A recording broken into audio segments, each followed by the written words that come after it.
There's no doubt about it. The Crisfield community is grieving, not only for the victims and their families, but also for those behind the violence. The holes and cracks in these graves are being used as a dumping site. A 2-alarm fire rips through a Salisbury home, displacing 2 families that were living inside. Tonight, the focus is all centered around local talent and the wonderful creations on display right now. You can see how quickly the bottom drops out, which could be how the children may have lost their footing. 29-year-old DeMar Jones, also known as Marty Bass, is on trial for the murder of Arnold Fagans Jr. You can see investigators are still here trying to piece together what happened. It was the suspect's mother who was one of the last people to see Whitney alive and possibly shared what led to her death. A big night for the Democratic Party as former President Bill Clinton took center stage. The National Guard is coming to help the residents get out of Crisfield. We begin this afternoon with the tragic death of a junior firefighter in Dagsboro who lost his life trying to save another. Woo. There you have it. You've all seen me at my worst, Delmar. I'm happy to do it. I say best. I love zombies. It's great.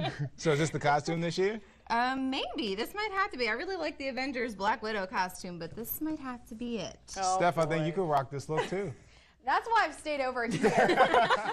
It's one of the largest covert drug trafficking operations in Wicomico County history. 3 solid years. Many long hours they put into this. Large quantities of cocaine, heroin, marijuana, and pills. 71 people charged. Their days are over.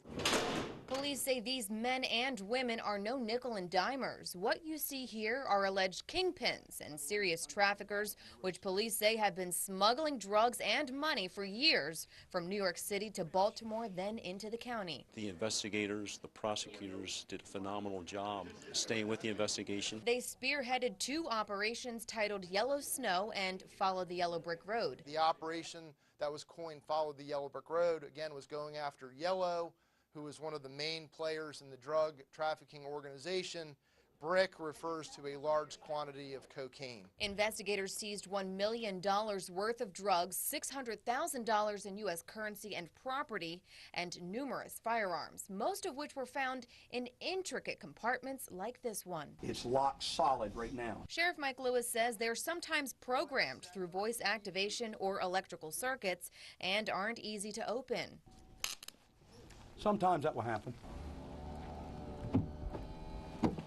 Lewis says these vaults are difficult to detect even with a trained eye, and with 15 men still at large, there could be more out there. They're on our radar, and we're going to track them down, and we're going to lock them up. Alyana Gomez, WMDT 47 News. It's being called the worst hit area on Maryland's eastern shore.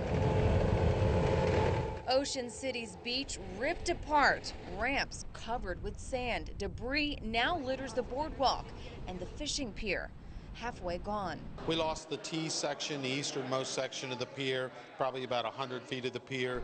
The high tide cycle and storm surge thrashed the beach town. Bayside businesses like Fager's Island suffered the most, and WMDT got a walkthrough of the damage. You can see here that the pier is probably the worst hit area. Part of the centerpiece of the pier is gone. You can see past that light pole down there. There was a gazebo there, a very large one, which is now over in the parking lot. It had washed away, got blown off. There's just debris over there now that they've got to get rid of. A very devastating loss to them. It's pretty amazing that the Angel rode out the storm as the gazebo went over into the lot. People got a lot of memories of that. So like I said, we'll get it back, and we'll work as hard as we can to get things back open. Besides the water damage inside, officials tell us Fager's is structurally sound.